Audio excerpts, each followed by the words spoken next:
సంవత్సరాల తరబడి government job కోసం వేచి చూస్తున్నారా? కేవలం 8 నెలల్లో మీ కల నెరవేర్చుకోండి. వెంటనే కింది నంబర్స్‌కి కాల్ చేయండి.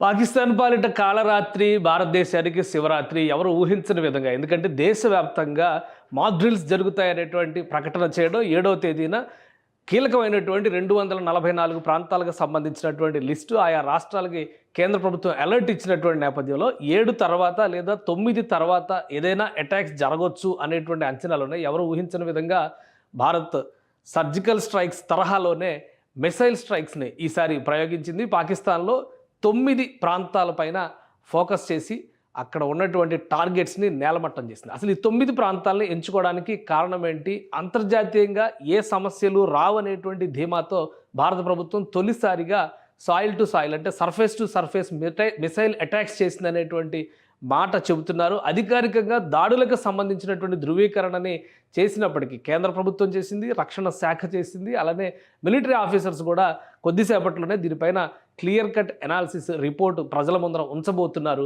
సో అటువైపు నుంచి పాకిస్తాన్ నుంచి వస్తున్నటువంటి సమాచారం ప్రకారం చూస్తే సివిలియన్స్ పైన దాడులు జరిగాయనేటువంటి ఒక బోటకపు నాటకం మరొకసారి తెరపైకి వస్తుంది. కానీ ఈ 9 ప్రాంతాలని టార్గెట్ చేయడానికి ప్రధానమైన రీజన్ ఏంటనేది ఒకసారి వివరించేటువంటి ప్రయత్నం చేద్దాం. మొత్తం 9 ప్రాంతాలపైన ఊహించని రీతిలో చేసినటువంటి స్ట్రైక్ ఇది, మిసైల్ స్ట్రైక్. గతంలో ఎప్పుడు కూడా ఇలాంటి షార్ట్ రేంజ్ మిసైల్స్ని భారత ప్రభుత్వం ఉపయోగించలేదు, భారత రక్షణ శాఖ ఉపయోగించలేదు. గతంలో చేసినటువంటి దాడులన్నీ కూడా ఫ్రంట్ లైన్ వార్గానే ఉన్నాయి. అందుకనే ఎల్ఓసి పరిధిలో కానీ అంతర్జాతీయ సహజంగా భారతదేశం ఎల్ఓసి పరిధిలో అటాక్స్కి సన్నద్ధమైనటువంటి సందర్భంలో పాకిస్తాన్ అంతర్జాతీయ సరిహద్దుల్లో కవ్వింపులకు పాల్పడడం అనేది పరిపాటి. ఈ క్రమంలోనే యుద్ధం పూర్తి స్థాయిగా మారినటువంటి సందర్భాలు. 2 దేశాల మధ్య 2 సార్లు మాత్రమే పూర్తి స్థాయి యుద్ధం జరిగింది. అది 1965లో ఒకసారి, 1971లో ఒకసారి. తర్వాత జరిగినవన్నీ కూడా పరిమిత యుద్ధాలుగానే మనం చూడాల్సి ఉంటుంది. ఈసారి భారత ప్రభుత్వం టార్గెట్ చేసినటువంటి 9 లక్ష్యాలను ఒకసారి మనం చూద్దాం. ఉగ్రవాదుల శిబిరాలే ఇక్కడ ప్రధానమైనటువంటి ఎజెండా కింద చెబుతున్నారు. అందులో ఉన్నటువంటి అంశాలన్నింటినీ కూడా కేంద్ర ప్రభుత్వం ఇప్పటికే కొంత క్లారిటీ ఇచ్చింది. అధికారికంగా వీటిపైన రక్షణ శాఖ ముఖ్యంగా మిలిటరీ రిపోర్ట్ ఇవ్వబోతుంది. సో ఈ 10 ఈ స్థావరాలకు 9 స్థావరాలకు కూడా 100 కిలోమీటర్ల రేంజ్లో ఉన్నవి కూడా ఉండడం ఆసక్తికరంగా ఉంది. గతంలో ఎప్పుడు కూడా 100 కిలోమీటర్ల రేంజ్లో దాడి చేసిన పరిస్థితి లేదు. ఇంకోటి ఏంటంటే 1965 వార్ జరిగినటువంటి సందర్భంలో ఆల్మోస్ట్ లాహోర్ని స్వాధీనపరుచుకునే స్థితిలో యుద్ధం ఆగిపోయింది. మ్యూచువల్ టాక్స్ పేరుతో లాల్ బహదూర్ శాస్త్రి తాష్కెంట్ వెళ్ళడం, అప్పటి ప్రధానమంత్రి అనూహ్యంగా ఆయన మరణించడం, ఇవన్నీ కూడా జరిగిపోయినాయి.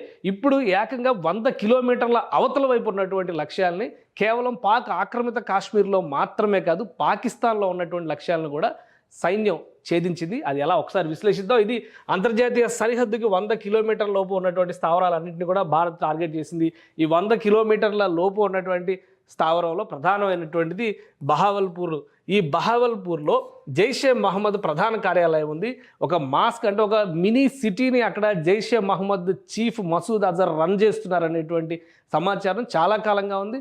భారత ఇంటెలిజెన్స్ వర్గాలు కూడా దీన్ని ప్రపంచం దృష్టికి తీసుకొచ్చేటువంటి ప్రయత్నం చేశాయి. ఇది ఒక ఉగ్రవాద శిక్షణ శిబిరంగా ఇక్కడికి వచ్చినటువంటి వారిని సెలెక్ట్ చేసుకుని తీవ్రవాద క్యాంపులకి తరలిస్తారనేటువంటి ప్రచారం కూడా ఉంది. ఈ కార్యక్రమాలన్నీ నిర్వహించడానికి జైషే మహమ్మద్ ప్రధాన కార్యాలయంతో పాటు అక్కడ ఒక మసీదును కూడా రన్ చేస్తారు. ఆ మసీదుకు వచ్చేటువంటి యువతని ఉగ్రవాదం వైపు ప్రోత్సహించేటువంటి వ్యవస్థలు, వ్యక్తులు అక్కడ ఉన్నారనేది సమాచారం. ఇది చాలా కాలంగా అధికారికంగా ఆధారాలతో సహా భారత ప్రభుత్వం అందించినప్పటికీ చర్యలు తీసుకున్నటువంటి పరిస్థితి లేదు. సో బహావల్పూర్లో ఉన్నటువంటి ఈ టార్గెట్ని కొట్టిపడేసింది. ఎక్కడైతే జైషే మహమ్మద్ కార్యాలయం ఉందో అక్కడే టార్గెటెడ్గా కంప్లీట్గా అది కొలాప్స్ అయ్యే విధంగా ఆర్మీ ఈ స్ట్రైక్స్ చేసింది. సో ఇది మేజర్ టార్గెట్ కింద మనం చూడాల్సి ఉంటుంది. జైషే మహమ్మద్ మసూద్ అజర్ అనగానే ఒక విషయం అందరికీ గుర్తుకొస్తుంది. IC-814 హైజాక్ 1999లో అటల్ బిహారీ వాజ్పేయి ప్రభుత్వం అధికారంలో ఉన్న సందర్భంలో జరిగినటువంటి హైజాక్. ఇటీవల దీనిపైన ఒక మినీ సిరీస్ కూడా వచ్చింది. ఆ హైజాక్ సందర్భంగా విడుదలైనటువంటి భారతదేశంలో ఉన్న ఖైదీనే మసూద్ అజర్. అప్పటి నుంచి కూడా అనేక రకాలుగా భారతదేశాన్ని ఇబ్బందులు పెడుతున్నటువంటి వ్యక్తి.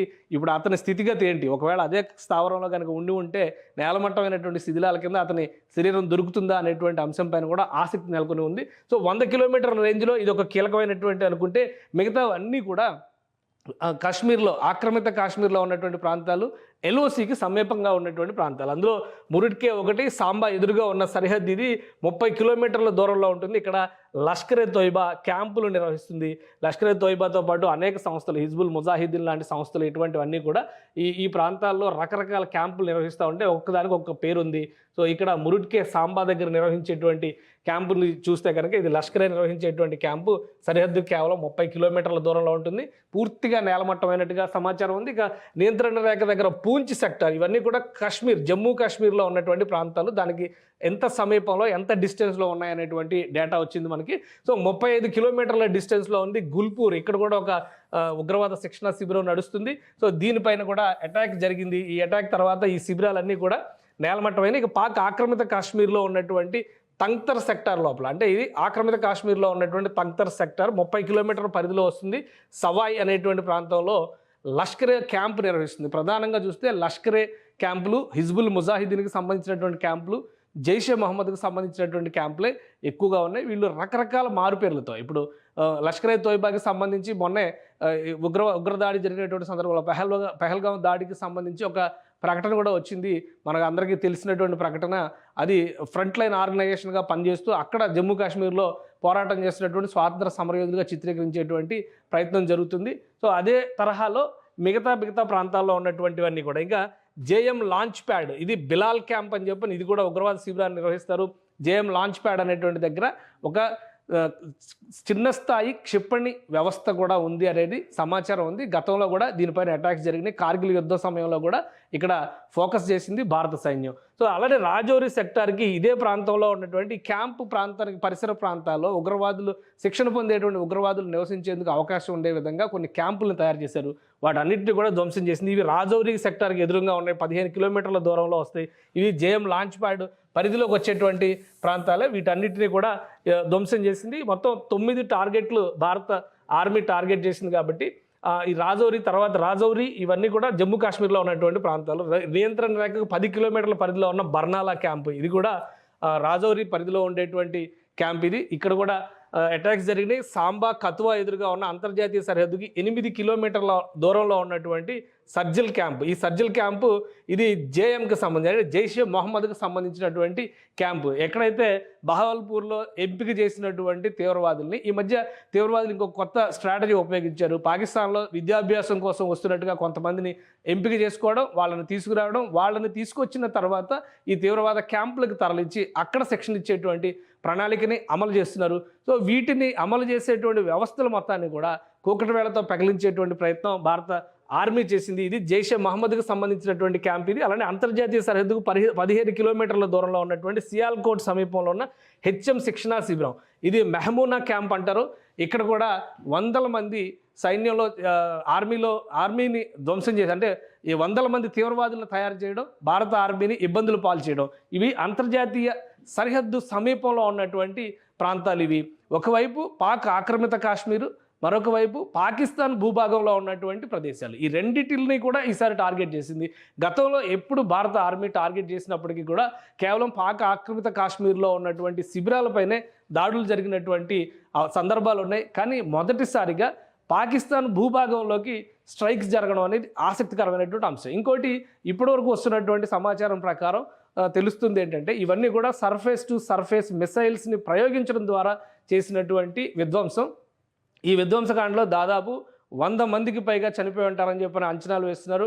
కేవలం ఈ బర్నాలాలో జరిగినటువంటి బర్నాలా క్యాంపులోనే దాదాపు 80 మంది వరకు చనిపోయి ఉండడానికి అవకాశాలు ఉంటాయనేటువంటిది ప్రాథమిక సమాచారం. ఇంకా ఏది కూడా కన్ఫర్మ్డ్ రిపోర్ట్ కాదు. అటువైపు పాకిస్తాన్ చెబుతున్నటువంటి మాట మాత్రం కేవలం 8 మంది మాత్రమే చనిపోయారు, మిగతా వాళ్ళందరూ గాయపడ్డారు. పైగా సివిలియన్స్ ఉన్నటువంటి ప్రాంతాలపైన దాడులు జరిగాయి అనేటువంటి వాదన చేస్తున్నది. కానీ ఒక విషయం ఏంటంటే, సివిలియన్స్ని ఒక షీల్డ్గా తీవ్రవాదులు ఉపయోగించుకోవడం అనేది పరిపాటి. యాంటీ సోషల్ ఎలిమెంట్స్ ఎవరైనా కానీ, వాళ్ళే కాదు, లోకల్గా ఉండే గుండాలు కూడా చేసేది ఏంటంటే, ఊళ్ళల్లో ఉండేటువంటి మనుషులందరినీ కూడా పెట్టి ఊళ్ళ మధ్యలో శిబిరాలు రన్ చేయడం అనేది మనం చూస్తూ ఉంటాం. అదే తరహాలో తీవ్రవాద శిబిరాలని రన్ చేసేటువంటి క్రమంలో చుట్టుపక్కల ఆ తీవ్రవాద శిబిరాలకు సపోర్ట్ చేసేటువంటి స్టాఫ్ కింద కానీ, వాళ్ళకి సానుభూతి పరులుగా ఉన్నటువంటి వ్యక్తులు కానీ, సింపథైజర్స్ని కూడా చుట్టుపక్కల పెట్టడం, ఇది నివాస ప్రాంతం అని నమ్మించేటువంటి ఎత్తుగడది ప్రతి సందర్భంలో పాకిస్తాన్ వేస్తుంది. సో ఈసారి ఆ ఎత్తులు ఏవి పారవు అనేటువంటి అంశాన్ని దృష్టిలో పెట్టుకొని భారత ప్రభుత్వం 2 అంశాలు ఇక్కడ ఆలోచించాల్సింది ఏంటంటే, సెక్యూరిటీ కౌన్సిల్,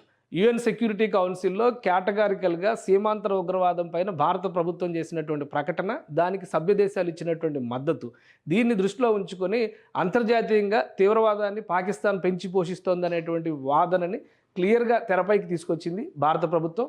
ఆ మరుసటి రోజునే దేశవ్యాప్తంగా కూడా యుద్ధ సన్నద్ధతని ప్రకటించి ఆకస్మికంగా ఈ స్ట్రైక్స్ని చేసింది. ఆపరేషన్ సింధూర్ అనేది ఖచ్చితంగా భారత నుదుటిన సింధూరంగా భావించాల్సినటువంటి పరిస్థితిని ఈరోజు ఇండియన్ ఆర్మీ క్రియేట్ చేసింది.